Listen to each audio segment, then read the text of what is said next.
mengimbas kelemahan web, Akunetics dan gambaran teknikal ya. Okey, apakah pengimbas web? Pengimbas adalah godam, adalah ancaman yang semakin berkembang terhadap aplikasi web. Mana-mana pengguna yang melayari laman web boleh menjadi pengguna yang berpotensi. Supaya pendekatan dan pencegahan dalam pertahanan pertama, maksudnya sesiapa yang melayari web, dia boleh menjadi seorang pemenang yang boleh membuat satu security, melindungi aplikasi web tersebut. Okey, yang kedua, pengimbas web adalah program keselamatan automatik yang mengenal pasti kelemahan dalam perisian aplikasi tersebut. Okey, ini adalah flow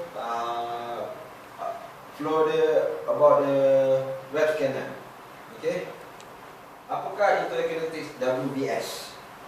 Okey, pengimbas web yang mudah untuk digunakan memberi dua cara, sama ada dengan secara automatik atau manual, untuk mengenali pasti kelemahan perisian. Kamera dinamik juga digunakan untuk mengelak segala serangan pengwadam dalam cara yang tidak merosakkannya. Dan Akunetics VS adalah alat yang penting untuk mencari dan membantu dalam sistem keselamatan. Okey, catat adalah kita Akunetics WBS. Okey, ini dah flow dia, catat dia yang berfungsi, cara dia berfungsi untuk web application. Okey, pengguna pengimbasan heuristik. Metodologi adalah mudah kerana ia membenarkan imbasan audit secara automatik dan manual. Heuristik adalah teknik untuk menyelesaikan masalah pembelajaran dan penemuan yang tidak optimal. Okey, bagaimana Akunetics berfungsi? Pertama, penemuan atau perjalanan peringkat proses. Kedua, peringkat imbasan automatik. Dan ketiga, peringkat not amal. Okey, panduan imbasan Akunetics dia mengandungi 6 langkah. Langkah pertama, jenis imbasan. Jenis imbasan ni ada 4 imbasan. Okey, yang pertama dengan menaik laman web.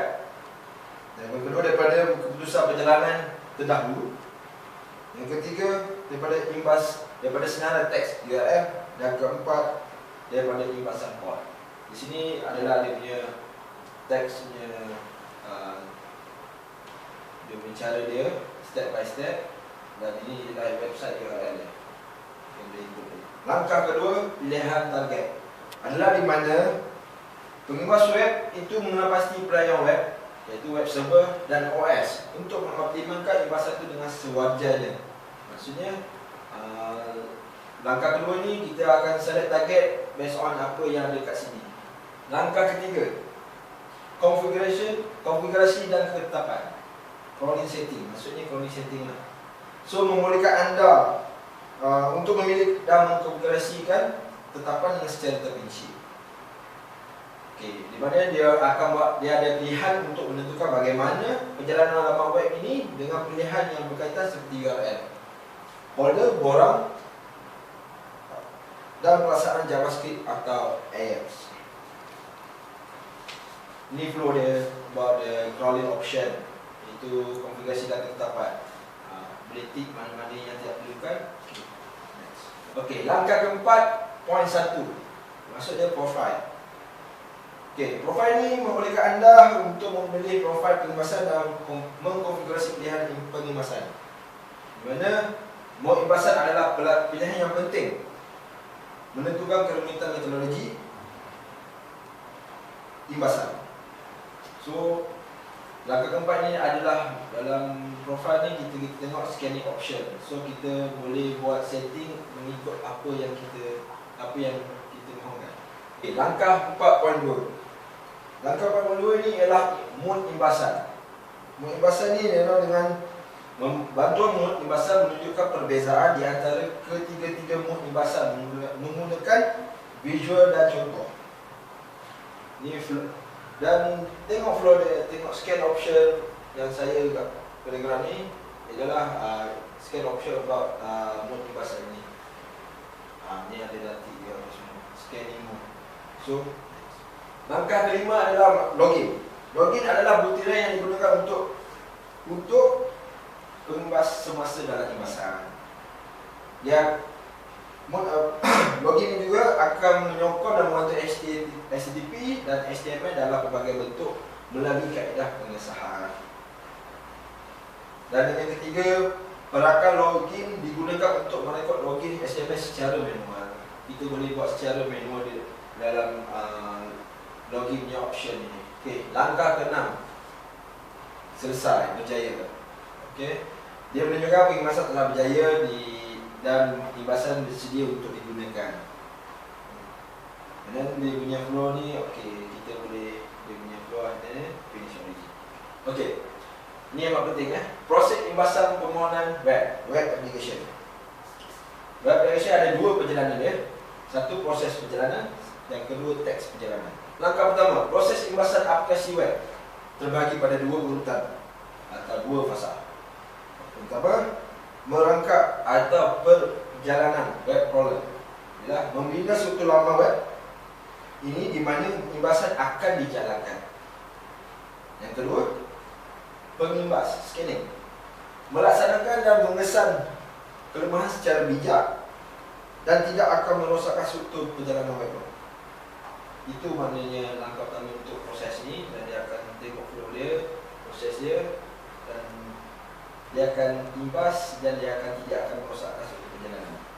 Seterusnya langkah kedua, proses kedua. Langkah kedua, semasa pelaksanaan imbasan, klik pada vulnerability, lepas tu klik pada kelemahan untuk melihat tata cara dan cari ciri-ciri paparan permintaan HTML akan dimaklumkan dari halaman info terdekat itu sendiri di sebelah kanan. Maksudnya di sebelah kanan info terdekat itu info Windows sudah di sebelah kanan saya ini.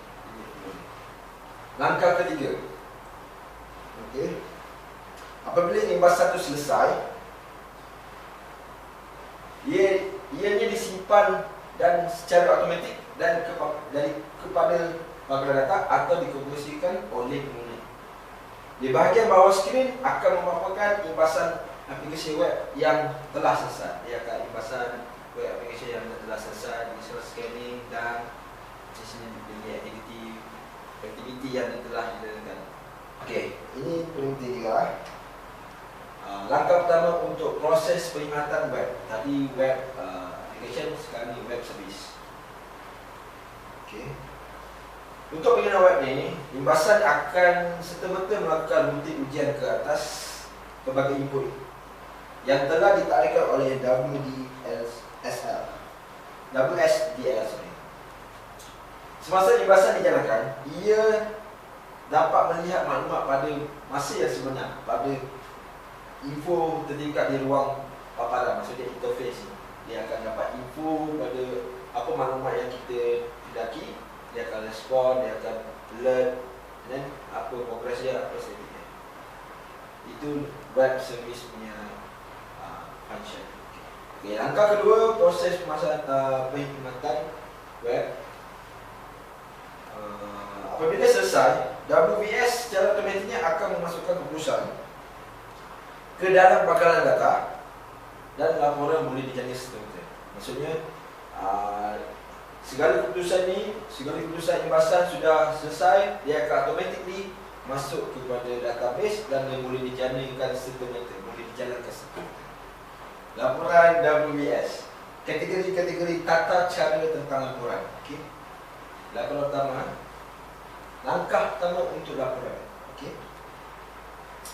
Selepas imbasan selesai, okey, pengguna boleh menjalani laporan dengan segera dalam satu klik yang mudah. Satu klik yang mudah ni senang untuk semua pengguna akan dapat dengan satu klik mudah, dan untuk menjalani cara laporan itu dihasilkan dari biasa klik pada laporan. Maksudnya report. Klik pada report dalam bar alat dan dalam bar ni ada reportnya tu, kita klik dan keluar dia punya apa yang kita. Langkah kedua, alatan laporan. Alatan laporan ni ialah program, iaitu reporter, untuk akan mengambil keputusan imbasan daripada keputusan data, bekalan data WBS dan menyusun semula laporan itu. Maksudnya dia dah buat proses, dia dah imbaskan proses tu, dia akan menyusun balik laporan-laporan tu daripada bekalan data. So dia punya flow dia akan masuk scan information, so dia punya label dan alert tu. Langkah ketiga, alatan laporan. Okay. Laporan yang telah dibuat mudah dikaji semula secara langsung dari perhati. Program iaitu reporter juga menawarkan fungsi eksport yang lengkap untuk format dokumen yang diperlukan. Okey. Laporan yang mudah dikaji, maksudnya apa yang telah dikeluarkan ni mudah dikaji. So kita boleh tengok flow dia dan step by step dia punya apa yang di ekspor balik, apa yang telah imbasan itu telah dijalankan. So sebagai contoh ekspor ialah daripada HTML, perkataan, teks dan lain-lain. Kesimpulan yang saya nak buat untuk laporan WBS ni, di dalam laporan WBS ni, alatan yang terdapat dalam program dapat memberikan pelbagai akses laporan secara rasmi dan juga teknikal. Okey. Dan laporan ni adalah laporan kelemahan, maksudnya vulnerability. Yang ketiga, pelaksanaan HIPAA, PCI, OWASP, SOX, WASC. Yang kelima, yang keempat, laporan perbandingan. Yang kelima, laporan statik. So maknanya apa kesimpulan di sini, overall akan dikeluarkan dalam satu interface ni. Imbasan yang telah dikemas ini daripada dalam laporan, dia akan menunjukkan semua apa yang berlaku. Itu saja apa yang saya boleh katakan. Itulah Accreditix WBS secara teknikal. Terima kasih.